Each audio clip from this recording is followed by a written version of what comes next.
Assalamualaikum warahmatullahi wabarakatuh.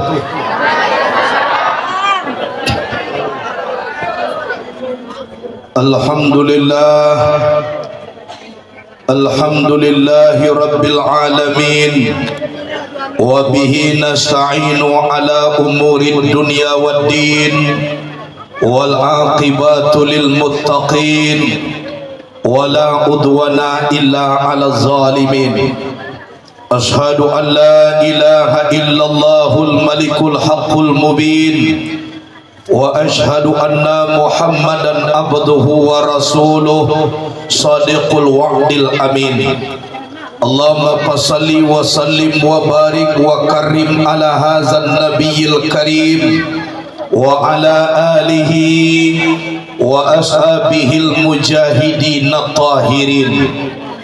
Subhanal malikil ma'bud, subhanal malikil mawjud, subhanal malikil hayyil ladzi la yanamu wa la yamutu wa la yafutu abada. Subuhun qudusun rabbuna wa rabbul malaikati war ruh. Subhanallahi walhamdulillah wa la ilaha illallah wallahu akbar wa la hawla wa la quwwata illa billahil aliyyil azim. Kita hormati dan kita muliakan kepada para alim dan ulama yang telah membawa umat manusia kepada alam kebahagiaan untuk beribadah kepada Allah dan banyak berselawat kepada Rasulullah. Kemudian kepada Bapak Pembina Surau Haji Salim beserta jajarannya, kepengurusan Surau Haji Salim beserta jajaran kepengurusan, para ketua Minang Sayo dan seluruh para organisasi. Ambo tak tahu kedudukan dan jabatannya satu persatu. Yang jelas ibu bapak yang hadir pada malam ini saya hormati, insya Allah dimuliakan Allah subhanahu wa ta'ala. Amin. Puji dan syukur kepada Allah Rabbul Qadir Jalil, berkat nikmat dan rahmat Allah yang diberikan kepada kita semua. Berapa banyak saudara kita sampai sekarang ini mereka masih hidup, tapi batinnya belum terpanggil untuk bersama kita. Berapa banyak saudara kita sampai sekarang ini mereka masih hidup, tetapi belum pandai sujud kepada Allah subhanahu wa ta'ala. Berapa banyak saudara kita sampai sekarang ini mereka sakit sehingga tidak bisa menikmati hidup dan kehidupan.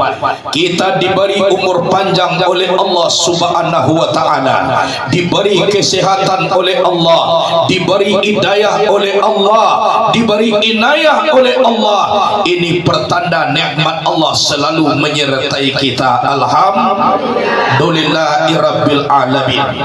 Kemudian dari itu salawat dan salam kepada Sayyidina wa Maulana Muhammad sallallahu alaihi wasallam. Allah suruh kita solat sembahyang, Allah itu tidak pernah sembahyang. Siapa yang disembah sama Allah? Yang Tuhan itu Allah. Allah suruh kita berzikir, Allah itu tidak pernah berzikir.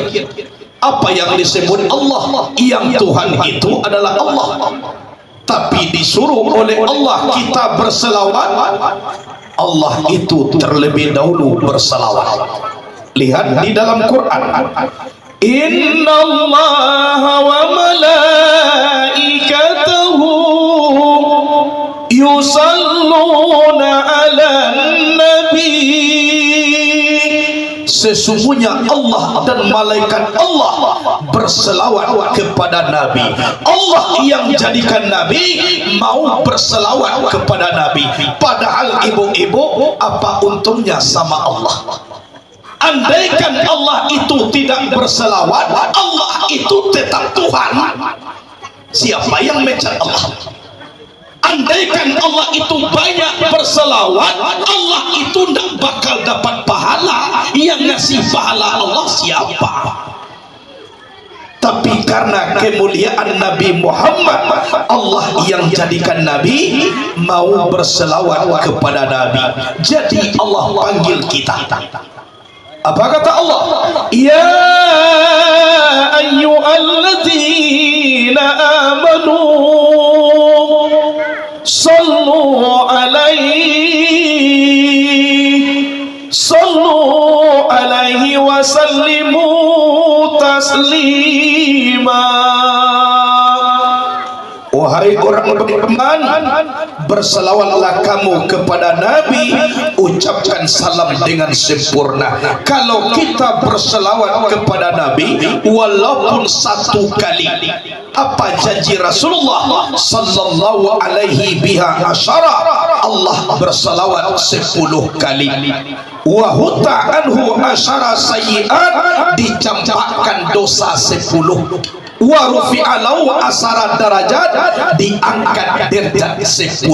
Jadi satu kali kita kasih selawat kepada Rasul, 30 kali Allah berikan kepada kita. Jadi kalau di kampung selawat ini otomatik jo otomak datua pai manambang ke kota Padang. Sungguh pun kawe nan kadibantua ikan dilaui nan kadiadang. Walaupun Nabi dikasih selawat, yang selamat adalah kita. Kalau bagi Nabi, andaikan kita tidak berselawat, yang Nabi itu tetap Nabi. Tidak mau kita berselawat, Nabi itu tidak akan terundur masuk ke dalam surga. Yang beliau tetap masuk. Yang kita pikirkan adalah kita. Di balik kehidupan ini ada kematian. Dunia ini nanti akan berganti dengan akhirat. Betul? Iyo kita kamati. Iyo kamati. Patuilah bocah lihat saja tadi bantu orang kamati ya betul. Kira saja tadi bocah lihat saja dua nenek boleh bantuannya bantu orang kamati. Memang iya, ibu-ibu pun kan pernah menyanyikan bila Israel datang memanggil, jasad terbujur di pembaringan, seluruh tubuh akan menggigil, sekujur badan kan kedinginan. Iyo lah pernah mencoba disangko kolado disiko balik dari situ, belum pernah coba, tapi yakin seluruh manusia pasti mati. Kadang-kadang ibu-ibu dahulu mati ambu kemudian, kadang-kadang ambu kemudian ibu-ibu dahulu. Semuanya. Tapi yang jelas kullu nafsin za'iqatul maut. Setiap yang bernyawa pasti merasai mati. Oleh sebab itu perlu tanamkan ke dalam jiwa ini rasa kerinduan kepada Rasulullah. Marilah kita berselawat kepada Nabi. Salatullah salamullah ala Taha Rasulillah. Salatullah salamullah ala Yasin Habibillah. Tawassalna bismillah wa bil hadi rasulillah wa kulli mujahidin lillah bi alil badri ya Allah. Salatullah salamullah ala taha rasulillah. Salatullah salamullah ala yasin habibillah. Salatullah salamullah ala yasin habibillah. Mudah-mudahan kita semua nanti ditunggu oleh syafaat Rasulullah nanti di yaumil akhir. Amin. Allahumma amin. InsyaAllah. Ibu yang di muku rencana iyo ka masuk sarugo ko po. Ibu iyo ka masuk sarugo. Dado bani ka masuk narako. Singgah di narako sabanta. Jadi rencana taruh iyo ka sarugonya. Walaupun 3 anak sumaya lah, insya Allah kalau memang beribadah surga itu insya Allah. Hadirin wal hadirat, ibu bapak teman saudara seiman dan seagama, sekarang kita memperingati hari lahirnya Nabi Mustafa Muhammad sallallahu alaihi wasallam. Di waktu beliau dilahirkan Patang Ahad malam Isnain, sungguh luar biasa. Badungnya Nabi bukan ada di dunia, tapi dibawa dari surga. Kain pembadungnya sundus, istabrak dan dibas. Yang membawanya siapa? Siti Maryam dan Siti Asiyah dari surga. Beliau lahir bukan menangis, bukan marawang, tapi yang beliau baca adalah Allahu Akbar, Allahu Akbar. Mulai sujud beliau baca Allahu Akbar. Sewaktu beliau dilahirkan, lebih 300 berhala yang berada di Ka'batullah. Di waktu Nabi Muhammad lahir, seluruh berhala itu jatuh berantakan. Beribu tahun di Paris, api yang disembah oleh umat Majusi tidak pernah padam selama-lamanya. Di waktu Nabi Muhammad lahir, puntuang-puntuangnya padam. Coba bayangkan, malaikat Malik penjaga pintu neraka tidak pernah mencoba senyum seumur hidupnya. Di waktu Nabi Muhammad lahir, beliau dapat kabar Muhammad lahir, senyum Pepsodentnya sakit. Itu malaikat Malik. Jadi alam ini bergembira menyambut kelahiran Nabi. Sehingga kata Allah dalam Quran, wa ma arsalnaka illa rahmatan lil alamin.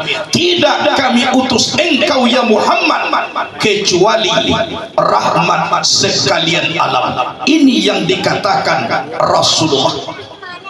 Sewaktu dia sudah lahir, datang malaikat Jibril, dicium dahinya, dibawa oleh malaikat Jibril ke awang-awang, berselawat sekalian burung-burung yang ada di awang-awang.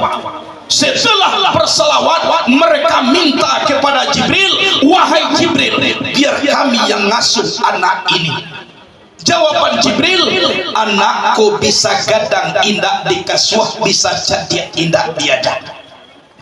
dibawa ke tengah hutan padang pasir waktu itu, berselawat sekalian pohon-pohon dan binatang-binatang yang ada di dalam hutan. Dibawa ke tengah padang pasir, mulai daripada batu, tanah, lihat semuanya, berselawat kepada Nabi Mustafa Muhammad sallallahu alaihi wasallam. Jagat raya ini berselawat kepada beliau. Kenapa seperti itu? Karena Allah telah mengatakan kepada Nabi, laulaka ya Muhammad ma khalaqtul alam. Jikalau tidak karena engkau ya Muhammad, tidak aku jadikan alam ini. Langit dan bumi tidak akan aku jadikan, surga neraka pun tidak, malaikat pun tidak, andaikan engkau tidak dijadikan di atas dunia. Ini kelebihan Nabi Mustafa Muhammad sallallahu alaihi wasallam. Jadi ibu bapak teman saudara, alangkah bahagianya kalau kita ini selaku umat Nabi yang mengulang tahunkan hari lahirnya Nabi. Kata Nabi, man azama maulidi wajabat lahu syafaati yaumal qiyamah. Siapa yang membesarkan hari lahirku, wajib aku beri syafaat nanti di hari kiamat. Harta benda diperjuangkan demi memperjuangkan maulid, demi ikhlas memperingati maulid Nabi. Ada tuh makanan, bu, tuh yang babu ngakui itu, bu, ibu-ibu yang membawakan, pak.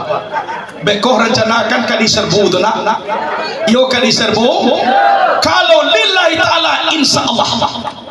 Belum lagi bapak-bapak berimpak bersedekah, niatkan untuk memperingati maulid Nabi. Jangan takut Pak Bu, ini adalah as-sadaqatu tadafa'ul bala. Sedekah itu penolak bala. Kalau ingin bahagia, ingin lancar, ingin sukses, tolong di malam-malam memperingati maulid Nabi, impakkan sebagian harta di jalan Allah. Ini yang paling besar pahalanya. Ada sebuah hikayah, bu, lain nampak jual boleh, cie duo, calian ada dulu lain nampak apa? Ini ada satu hikayah, bu. Ada seorang perempuan masih muda, sudah punya suami tapi belum punya anak. Suami sudah, anak belum, masih muda. Sang perempuan ini, bu, dikasih hadiah sama suami. Hadiahnya apa? Mahkota emas. Sudah mahkota emas lagi. Jadi sangat bahagia, sangat tenang jiwa. Pokoknya yang paling bahagia itu memandang mahkota emas. Ditaruh di dalam kamar, diletakkan di dekat-dekat lemari yang selalu ditonton setiap hari. Senang, harganya mahal, emas mahkota. Dan suaminya bekerja, pulangnya 1 kali 1 minggu. Suatu kali peristiwa, di waktu tempat di nagari itu ada orang memperingati maulid Nabi. Memperingati maulid Nabi, panitia maulid minta sumbangan dari rumah ke rumah. Kebetulan panitia maulid datang ke rumah perempuan ini.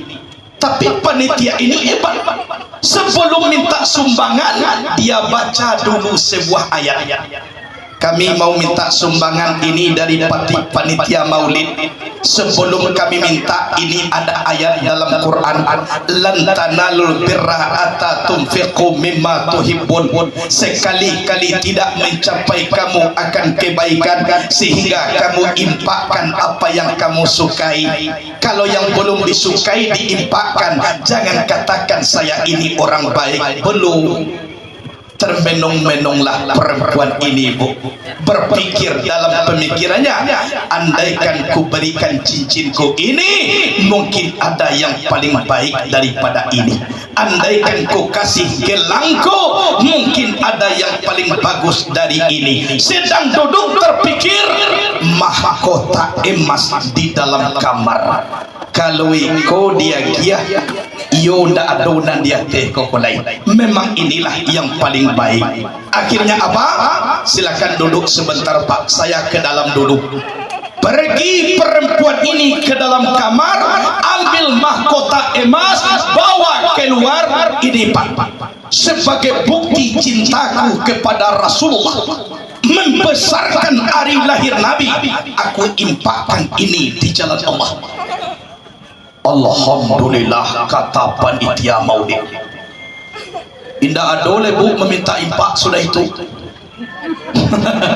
Sebab yang ini dijual sudah lebih dari modal memperingati maulid Nabi.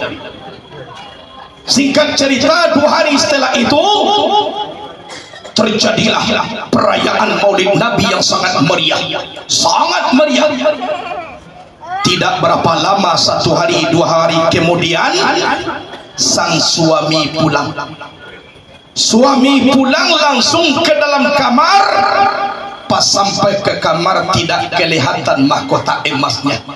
Suami langsung panggil istrinya, ya zaujati ta'alihina, wahai istriku kesini, mahkota emas kita di mana? Dengan jujur beliau menjawab, wahai suamiku, sebagai bukti cintaku kepada Rasulullah, aku infakkan di jalan Allah memperingati maulid Nabi. Langsung dijawab oleh suami, kamu saya ceraikan. Cerai cie. Kemudian yang kedua, kamu harus turun dari rumah ini rumahku. Yang kedua, apa yang kamu pakai silakan dilepas. Cincin lepas, anting lepas, gelang lepas, silakan baju yang melekat di tubuhmu bawa. Yang keempat, tanganmu yang ngasih kemarin saya potong sekarang juga. Diambilnya ke belakang padang perang, langsung dipegang tangan isi di atas meja, nyok potong. Coba bayangkan tanpa dibius potong. Meraung kesakitan, ambil kain untuk menutup darah. Meraung kesakitan, akhirnya dia diusir oleh suaminya turun ke tanah. Beberapa bulan perempuan ini hidup menjadi gelandangan.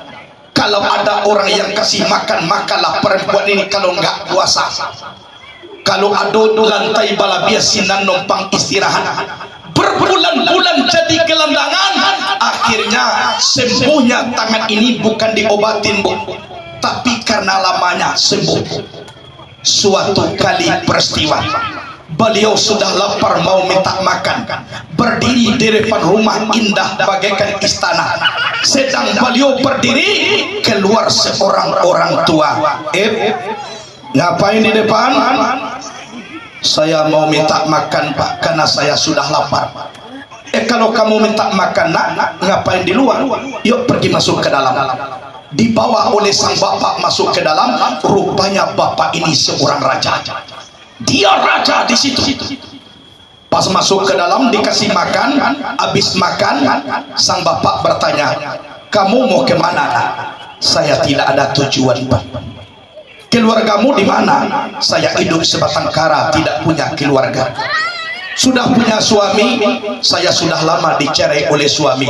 Tapi yang tangan pontong kobo diandokkan ke dalam jilbab, tidak nampak. Terus kamu mau kemana? Saya tidak ada tujuan. Saya ini minta makan pak, sekedar sampai ajal memanggil. Kalau ajal sudah nggak ada lagi pak, hanya itu. Jadi kamu nggak ada tempat? Enggak. Saya cuma jadi gelandangan. Tunggu sebentar nak, silakan duduk. Kebetulan bapak ada seorang anak laki-laki. Sudah lebih 30 orang bapak carikan untuk calon istrinya, namun dia menolak. Sekarang bapak coba kembali yang terakhir kalinya. Dipanggil oleh sang raja ini anaknya. Setelah sampai di situ, apa kabar ya? Silakan duduk. Silakan duduk. Nah, iya. Kamu ini putra mahkota, satu-satunya putra ayah yang akan menggantikan kedudukan ayah. Tapi sayangnya nak, kamu belum punya istri. Sekarang terakhir dari ayah nak, bagaimana kalau perempuan yang duduk ini, kok mau bu? Nah ibu dah. Kok mau ya? Aku cerita tadi ibu yang potong tangan tadi, ya. Kok salah tunjuk lo bu, kok maaf pak. Bagaimana dengan perempuan yang ini? Dilihat sama anak, wahai ayah, memang sosok perempuan seperti inilah yang aku cari selama ini. Memang ini yang aku cari. Akhirnya yang tangan potong tadi masukkan di dalam jilbab. Singkat cerita, terjadi pernikahan, terjadi pesta 3 hari 3 malam. Kiranya ada di situ ujung pesta suap-suapin antara mempelai laki-laki dan mempelai perempuan. Yang perempuan ini pasrah kepada Allah, apapun terjadi dia akan terima. Akhirnya terjadi suap-suapin, kata orang banyak. Yang pertama dulu mempelai laki-laki tolong suapin istrinya, ambil makan disuapin. Setelah itu baru giliran perempuan yang mensuapin suaminya. Di waktu sampai giliran perempuan ini, Allah berfirman kepada seluruh malaikat. Apa firman Allah? Wahai para malaikat, jangan kalian permalukan hambaku di hadapan manusia yang sayang kepada nabiku, yang cinta kepada nabiku. Pada saat sekarang ini, tolong kalian ganti tangannya dengan tangan yang baru.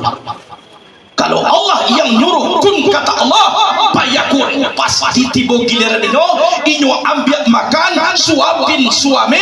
Setelah itu dia sendiri pun heran, dari mana tangan ini datangnya. Coba bayangkan ibu-ibu sekalian, tidak mungkin ditumbuhkan oleh Allah kalau berimpak di jalan Allah memperingati Maulid Nabi. Jadi nasi 2 bungkuih, kau jangan manuang lah. Iku 2 bungkuih nasi di bawahnya pak, 3 bulan disabui. Awak pai mau duit di tempat surau Haji Salim 2 bungkuih awak bawa nasi. Jangan, ikhlas lillahi ta'ala. Ini hadirin wal hadirat rahimakumullah. La tamarari. Alulad masih mau? Alhamdulillahirabbil alamin.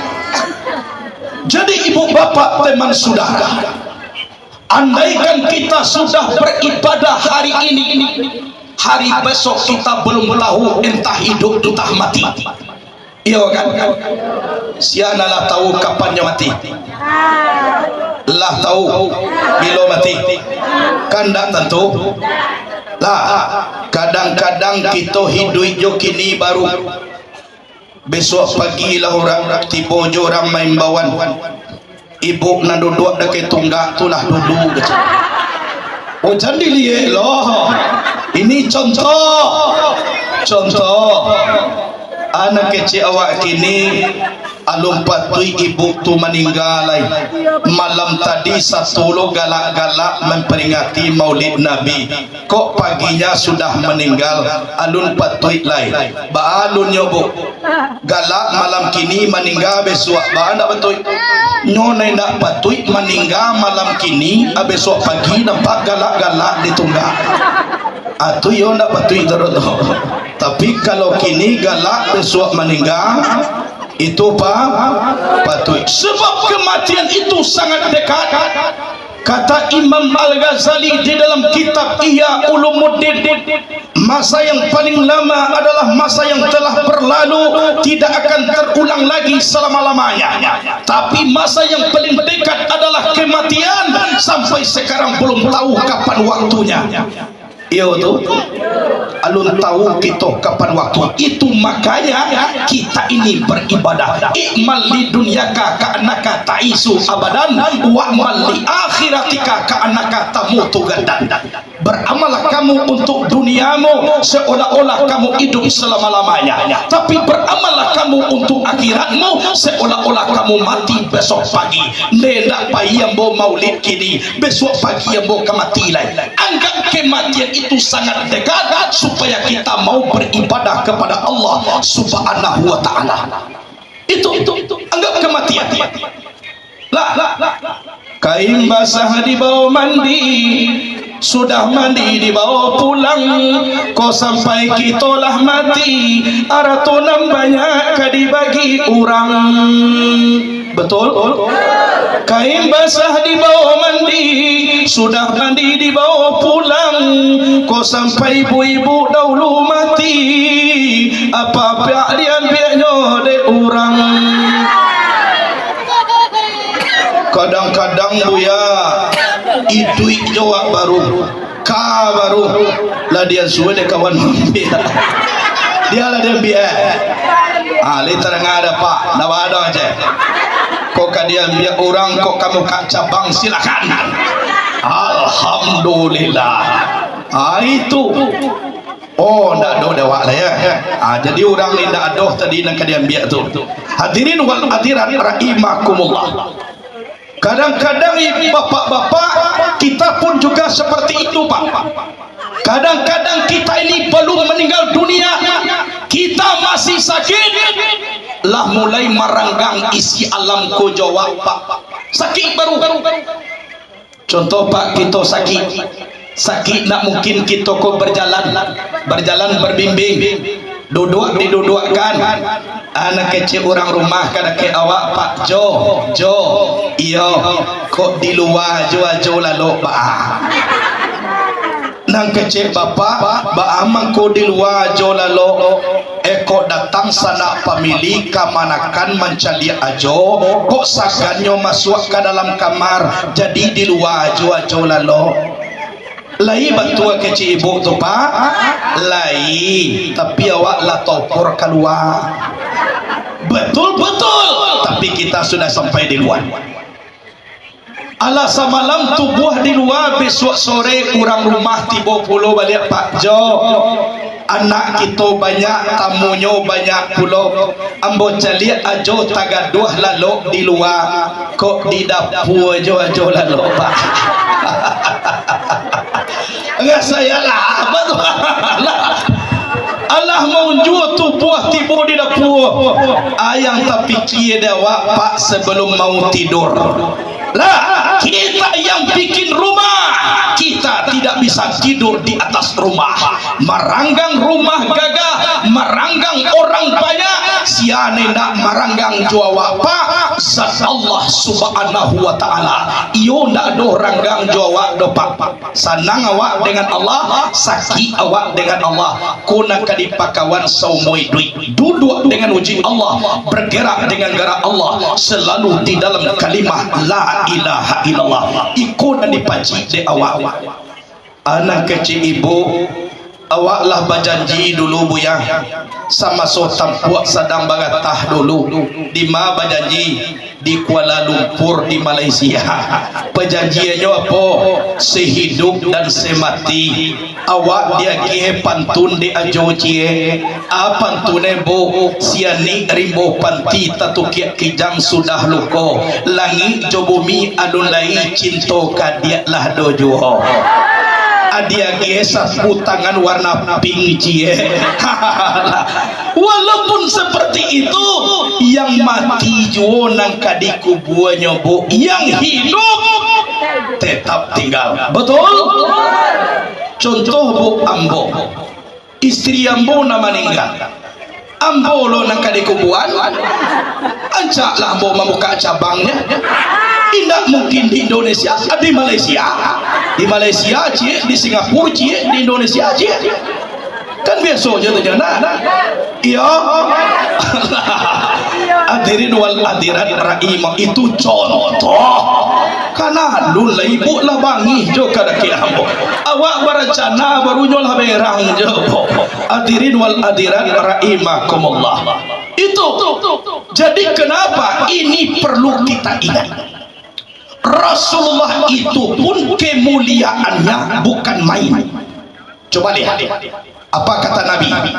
Atani Jibrilu wa Mikailu wa Israfilu wa Izrailu alaihimus salatu wassalam. Telah datang ke rumahku 4 malaikat sekaligus datangnya ke rumahku, kata Rasul. Jibril, Mikail, Israfil, Israel.